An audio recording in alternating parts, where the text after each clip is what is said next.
नमस्कार, मी अक्षरा पाटील आणि पुस्तक वाचन या यूट्यूब चॅनलमध्ये आपणा सर्वांचं खूप मनापासून स्वागत. मित्रांनो, व्यंकटेश माडगुळकर यांच्या बनगरवाडी या कादंबरीचं आपण वाचन करीत आहोत. तत्पूर्वी चॅनलवर पहिल्यांदाच असाल किंवा चॅनल यापूर्वी सबस्क्राईब करायचं राहून गेलं असेल तर चॅनलला ती सबस्क्राईब करा आणि पुस्तक वाचन कसं वाटलं, कादंबरी कशी वाटली ते जरूर कमेंटमध्ये कळवा. भाग 11. जून आला, मृग निघाला. हे नक्षत्र केव्हाच नीट न पडणारे ते याही वर्षी वाडीच्या भागात पडले नाही. दरवर्षी निदान भीज पाऊस पडतो, पण तोही पडला नाही.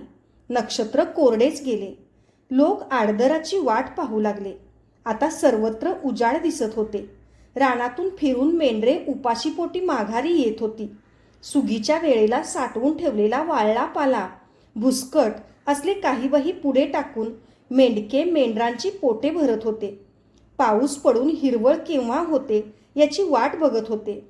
याच सुमारास कारभाऱ्याला उजाडता उजाडता एक वाईट स्वप्न पडले. कमरेला कडुलिंबाचे डहाळे बांधलेली, केस सोडलेली, मळवट भरलेली एक बाई आली. म्हणाली, मी तुला नेण्यासाठी आले आहे, तयारी कर. म्हाताऱ्याने भिवून विचारले, कुणीकडं? बाई म्हणाली, देवाच्या घरी. तयारी कर, उद्या जायचं. आणि कारभारी दचकून उठला.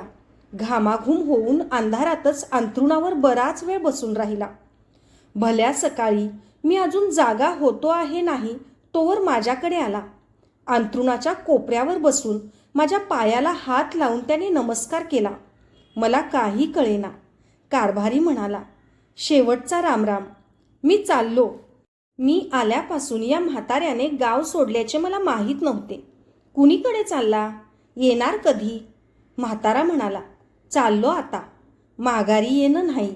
म्हणजे उद्या सकाळपातूर मी मरणार. ही काही थट्टा नव्हती. म्हातारा खरोखरच गंभीरपणे बोलला होता. मी हसून चेष्टा केली तेव्हा त्याने पडलेले स्वप्न सांगितले. मी म्हणालो, वेडे की काय तुम्ही कारभारी? स्वप्न कधी खरी होतात का? कारभारी म्हणाला, होतात लेकरा, माझी झाल्यात. छे, उगाच काहीतरी डोक्यात घेतलंय तुम्ही पोराठोरासारखं. कळत्या माणसानं असं केल्यावर कसं व्हायचं? म्हातारा वरचेवर निर्वानिर्वीच्या गोष्टी करीत होता, पण मी त्याचं काही मनावर घेतलं नाही. शेवटी मी माझं सगळं अंजीला देणार आहे. तिला शेकुबाच्या हवाली करतो. तो तिला सांभाळील, तिचं लगीन करील. तुमचं ध्यान असू द्या. असे सांगून तो उठला आणि बाहेर पडला. दिवसभर हिंडून कारभाऱ्याने ही गोष्ट सर्वांना सांगितली. सर्वांचा निरोप मागितला.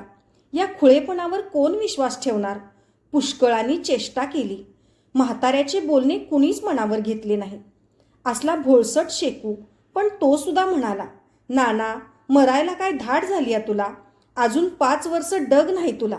जा घरी. कुणी काहीही म्हटले, टवाळी केली, चेष्टा केली तरी जी जी माणसे लोभाची आहेत त्या सर्वांना भेटत कारभारी त्या दिवशी सर्व दिवस हिंडत होता. शेवटी संध्याकाळ झाली. मेंढरे रानातून परत आली आणि कुणीतरी मला सांगत आले, चला, कारभाऱ्याला ढाळवांत्या होऊ लागल्यात. धावत पळत मी गेलो. म्हाताऱ्याची पार दशादशा झाली होती. डोळे ओढले होते, तोंड वाळले होते. त्याला बोलणे सुद्धा सुधरत नव्हते. मी जाताच तोंडातल्या तोंडात तो म्हणाला, खोटं नाही बाबा, मला बोलावणं आले. मी दटावून म्हणालो, काही नाही बोलावणं आलं. उद्या सकाळपर्यंत खडखडीत बरे व्हाल. घरगुती इलाज सुरू झाले. हे दे, ते पाज, ते चाटव. पण मध्यानरात्र झाली तरी काही उपयोग नाही. मग सर्वांचा धीर सुटला. अंजी, शेकू रडू लागली. म्हाताऱ्याच्या नातलगांच्या डोळ्यात पाणी आले. ते पाहून, ते रडणे ऐकून कारभारी म्हणाला, अरे, रडता कशापायी? माझं काय राहिलंय? एवढा मोठा पंत सरकार, त्यानं सुधीक मला काय पाटील म्हटलं. माझ्या पाठीवर हात ठेवला. माझं काय राहिलं नाही आता. सूर्योदयाला म्हातारा कारभारी मरून गेला. एक म्हातारा माणूस गेला आणि वाडी सुनी दिसू लागली. माझ्या मागे आता कुणी राहिले नाही असे मला उगीच वाटू लागले. ती शाळा, ती तालीम यांविषयी उदासीनता वाटू लागली. घरी गेलो म्हणजे 8-8 दिवस मी शाळेला येईनासा झालो. एकदा कधी नव्हे ती शेकूची मुंडा हात उंच बायको माझ्याकडे आली. दुपारची वेळ होती. जेवण करून मी वाचीत बसलो होतो. शेकूची बायको आली आणि दारापाशी अंग चोरून उभी राहिली. मी सावरून बसलो. ती म्हणाली, काय चाललंय मास्तर? मी म्हणालो, काही नाही, जेवण झालं आत्ताच, वाचीत बसलो होतो, बसा की. माझ्या या बोलण्याने तिचा संकोच थोडाफार कमी झाला असावा. पदरात आणलेल्या शेरभर भुईमुगाच्या शेंगा तिने खाली ओतल्या आणि म्हटले, शेंगा खावा, दुसरं काय हाय देण्यासारखं आमच्यापाशी? पण मास्तराला काहीतरी दिलंच पाहिजे असं कुठं आहे? बसा की. तरीही शेकूची बायको बसली नाही. तिला काही बोलायचे आहे हे मी ओळखले. म्हाताऱ्या कारभाऱ्याने मरताना अंजीला शेकूच्या हवाली केले होते. हिचे सरळे लावून दे असे सांगितले होते. म्हातारा मेल्यापासून अंजी शेकूच्या घरी राहत होती. त्याच्या घरी राहून अंजीने त्याला घेरात घेतले होते. वयाने 35 ओलांडलेला शेकू अंजीच्या नादी लागला होता. ही कुणकुण माझ्या कानी आली होती, पण माझा त्यावर विश्वास बसत नव्हता. ही कुणीतरी उगीच वावडी सोडली असावी असे वाटत होते. हेच काही सांगण्यासाठी ही बाई आली नसेल ना, असा एक विचार माझ्या मनी येऊन गेला. पण असल्या गोष्टी कोण दुसऱ्यापाशी बोलेल? शेकूची बायको बसतही नव्हती आणि काही बोलतही नव्हती. त्यामुळे मला मोठे अवघडल्यासारखे झाले. आपण होऊन काही विचारावे तर तेही सुचत नव्हते. शेवटी उगीच म्हटले, काय म्हणते शेतीवाडी? मग मात्र शेकूची बायको उंबऱ्यालगत 2 पायांवर बसली आणि हाताचा मुटका गालावर टेकून म्हणाली, आमच्या मालकासनी काय करावं मास्तर? मी म्हणालो, का, काय झालं? वास्तविक मला सगळे कळले होते, पण तसे कसे म्हणू? निदान ही गोष्ट 4 चौघात झाली नाही एवढे समाधान तरी तिला मिळाले असते. यावर भुईकडे नजर लावून ती म्हणाली, मान सांगावा लोकाला, अपमान ठेवावा आपल्यापाशी. पर ह्यांनी अगदी ताळच सोडला बघा. हे असलं वागणं काय खरं नाही ह्यांचं. मी म्हणालो, काय कुरबूर झाली का? कुरबूर होईल नाही तर काय, लगीन करायचं म्हणतात दुसरं. मी खोटेच आश्चर्य दाखवीत म्हणालो, कोण? शेकू? हे काय सुचलं एकदम त्याला? एकदम कसं? कारभारी मेला, चांगला होता बिचारा, पर मरता मरता माझ्या संसारात इस्तू टाकून गेला. शेकूच्या बायकोचा गळा दाटून आला, डोळे पाण्याने भरले. ते पदराने पुसून तिने आवंडा गिळला आणि मग खाजगी आवाज काढून ती बोलू लागली, सारखं त्या पोरीच्या मागं असत्यात, ती बी तरण्या पोराला दाखवाव्या तशा हुलकावण्या देतीया. मी कसं हे बघून गप्प बशीन? तिला एक अक्कल नाही. नसायला काय झालं, नाहती ती हाय आता. पर आबरू नाही म्हणा. पर हेनी का तिच्या नादी लागावं? जनाची नाही मनाची तरी लाज पाहिजे. तुम्हासारखी काय म्हणतील? पोरगी त्या म्हाताऱ्यानं सांभाळायला दिली, चांगला पोरगा बघून तिचं लगीन करायचं, भलेपणा घ्यायचा, ते सोडलं आणि चांगलं नादावून बसल्यात तिला. कामधाम काय नाही. लुगडी आणा, चोळी आणा, तुम्हीच सांगा, आता हे बरं का? मग मी खोटेच आश्चर्य दाखवले, लटका राग आणला. ते तुम्हीच सांगताय म्हणून खरं म्हणायचं. एरवी शेकू हा माणूस वाळल्या पाचोळ्यावर पाय न देणारा, त्याच्या हातून अशी गोष्ट होणार नाही. पण आता तुम्हीच म्हणताय तेव्हा ते खरं असलं पाहिजे. खोटं कशाला व सांगीन मी? ह्यात आबरू काय त्यांची एकाचीच जातीये का? माझी नाही जात. गळ्यापातूर येऊस तवर अशी गोष्ट कुणी कुणापाशी बोलल का? छे, हा गाढवपणा झाला शेकूचा.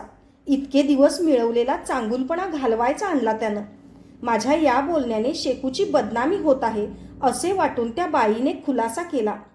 तसं काय त्या पोरीचं वाटोळं करायचं नाही, त्यांना लगीन करायचं म्हणतात. पण ही काय रीत झाली का लग्न करायची? आणि आजच लग्नाची गरज का लागली? पोर नाही माझ्या पोटाला, पोरासाठनं करत्यात. यावर मी निरुत्तर झालो. ते माझ्या चेहऱ्यावर दिसले आणि मी बोलावे ते शेकूची ती शहाणी बायकोच बोलली. पोरं नाही ते खरं हाय, पर कुठं आता इस्टेट वाया चालली या? आणि आपली पुण्याई असली तर देव देईल की, का व? मी म्हणालो, पण मग एखादी मुलगी बघून नीट लग्न करावं. कशाला? दोघांची पोटं भरायची मारामार. बघताय ना तुम्ही कसं चाललंय ते. आणि कोण येईल तिची तरी कूस पिकल कशावर नवं? देवाच्या मनातच असलं तर वटक्या झाडाला सुधीक फळ धरल. मी आपला ऐकत होतो, मधून मधून बोलत होतो. कपाळावर मोठे ठळक कुंकू लावलेली राट अशी बाई बोलत होती. नवऱ्याच्या बरोबरीने शेतकाम करणारी, ढोराबरोबर औत ओढणारी ही बाई नवऱ्याच्या या वागणुकीने किती पेचात पडली होती. त्या अंजीला झिंजा धरून बाहेर काढणे हिला अशक्य होते का? पण हे काहीही न करता ही बाई एका मास्तरापुढे बसून दिनवाने बोलत होती. तिचे डोळे पाण्याने भरत होते, नाकपुड्या थरथरत होत्या, ओठ थरथरत होते. माझ्या मनात जे आले ते तिच्याही आले असणे अगदी शक्य होते. अंजीचा दोष नाही, ती वयात आली आहे. सारासार विचार तिच्यापाशी असणार नाही. नाही म्हटले तरी शेकू तिच्याकडे ओढला जाणे स्वाभाविक होते. हे सगळे इतके नाजूक होते की मनगटाचा जोर इथे फुका होता आणि हे या बाईने ओळखले असले पाहिजे. त्याशिवाय ती अशी तिराईता पुढे येऊन बोलत बसली नसती. मी पुन्हा पुन्हा म्हणत होतो, शेकूचं हे वागणं खरं नाही, त्याला कळलं पाहिजे. शेवटी शेकूची बायको म्हणाली, मास्तर, तुम्हाकडं आले ते तुम्ही गावचं जाणतं माणूस म्हणून. पंत सरकारापातूर तुमचा मान आहे. तुम्ही मालकासनी जरा दटावा. पडला तर तुमच्याच सांगण्याचा मान पडल. पण बाई, ही खाजगी बाब. मी बोललो आणि तू रे कोण मला पुसणारा असं त्यानं विचारलं तर माझं काय राहील? यावर हातवारे करून शेकूची बायको म्हणाली, ते काय विचारतात तसं? हातात बेड्या पडतील की फट्टशिरी? तेवढं कळतंय बरं का नीट. असे बोलणे चालले आहे तोच शाळेची घंटा खणाणली. आयबू स्वतःही पोरे आली आणि शेकूची बायको उठली. म्हणाली, बरं आहे, जाते, आणि निघून गेली. शेंगांचा ढीग अद्याप तसाच होता. त्याकडे बघून आयबूने विचारले, नानीनं आणल्या काय शेंगा मास्तर? हो. का रे? नाही. कधी नाही आणि आजच का म्हणलं?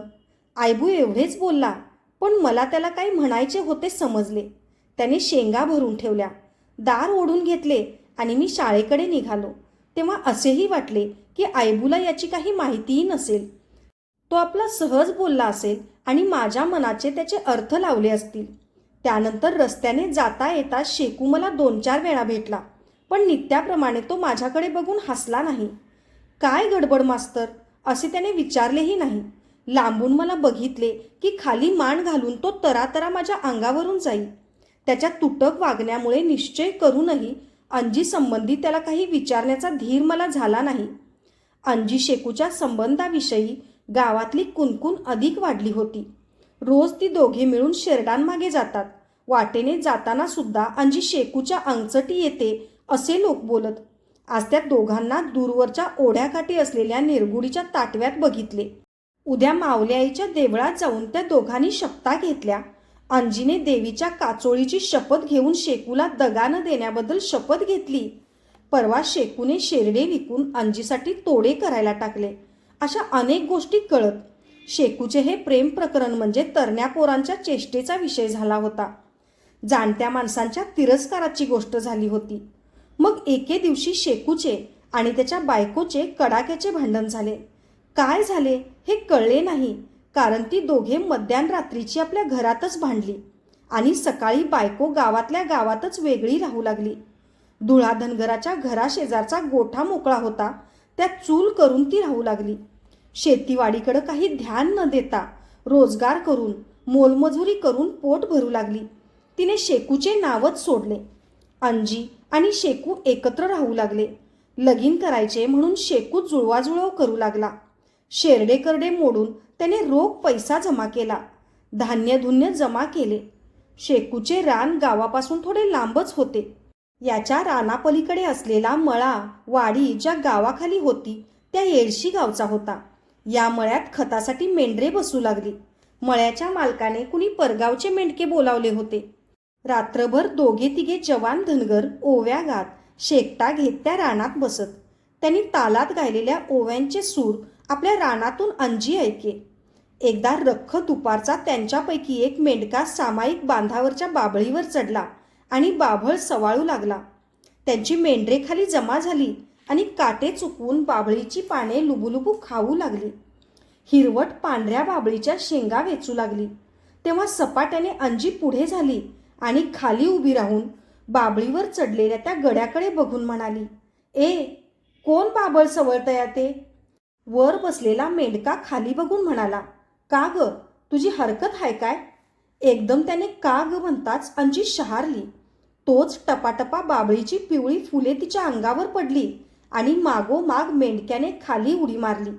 रंगाने काळाभोर असा तो जवान नाकेला मेंढका अंजीच्या पुढ्यात तोऱ्याने उभा राहिला. त्याच्या डोळ्यांपुढे बघण्याचा धीर काही अंजीला झाला नाही. तिची छाती धडधडू लागली. आजूबाजूला कोणी नव्हते. बाभळीच्या सावलीत मेंढरे ढाळा खात होती आणि गालातल्या गालात हसत तो धटिंगण आपला अंजीपुढे उभा होता. मग तो म्हणाला, पाहुण्या माणसाला असं जरबेनं बोलू नये. हे राम तुझं काय? खाली बघतच अंजी ठसक्याने म्हणाली, माझं रान असल्या बिगार बोलतीय का? मेंढका म्हणाला, भरात आलेली बाबळ बघून सवळावी वाटली आणि त्याने धिटाईने चक्क अंजीचा हात धरला. अंजी ओरडली नाही, किंचाळली नाही. तिने जराशी धडपड केली, पण मेंढक्याचा घट्ट पकडीतून तिचा हात सुटला नाही. मग त्याच्या डोळ्यांकडे बघत काकुळती येऊन अंजी म्हणाली, बांगडी वाढली माझी, सोड की आता. नाही सोडत. काय करशील?